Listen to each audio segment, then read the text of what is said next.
Ne pas acheter n'importe quoi, n'importe où, préférer les rayons cosmétiques des pharmacies à ceux des épiceries. C'est le message que tente de faire passer Isabelle Mananga, fondatrice d'une association de consommateurs. Elle croule sous les témoignages de femmes qui ont voulu se blanchir la peau et qui se sont retrouvées défigurées par l'utilisation de produits décapants. Moi, je parle cosmétique et je parle produits éclaircissants. Donc, produits éclaircissants, c'est unifier, c'est enlever des taches, c'est trouver de manière tout à fait soft, sans avoir à mettre sa santé en danger, des produits cosmétiques adaptés. Mais certaines femmes veulent plus qu'éclaircir leur peau et elles se laissent donc tenter par des produits aux effets plus radicaux, au risque de se retrouver ici, à l'hôpital Saint-Louis, l'un des trop rares endroits à Paris où l'on trouve de vrais spécialistes des peaux noires.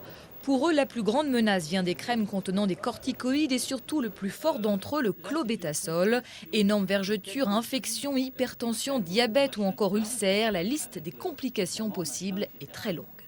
Il n'y a pas un produit ou une série de produits ou un mélange de produits qui permettrait de s'éclaircir très fortement sans risquer des complications, aussi bien au point de vue de la santé générale qu'au point de vue esthétique.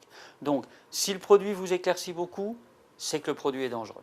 Dangereux, mais néanmoins très facile à se procurer pour quelques euros dans certains quartiers de Paris, des boutiques où l'on n'aime pas les caméras. Les circuits de distribution restent largement incontrôlables. Alors en attendant de pouvoir mieux réprimer les vendeurs, certains misent sur l'information pour dissuader les acheteurs.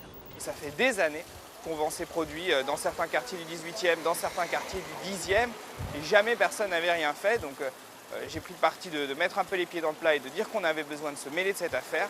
Et donc on a décidé de lancer une campagne de sensibilisation à Paris. Cette campagne, une première du genre, devrait être lancée à l'automne, mais elle va se heurter à l'énorme pression sociale relayée par les magazines féminins les plus lus par les femmes noires. Plus on est clair, plus on est belle, mieux on réussit dans la vie.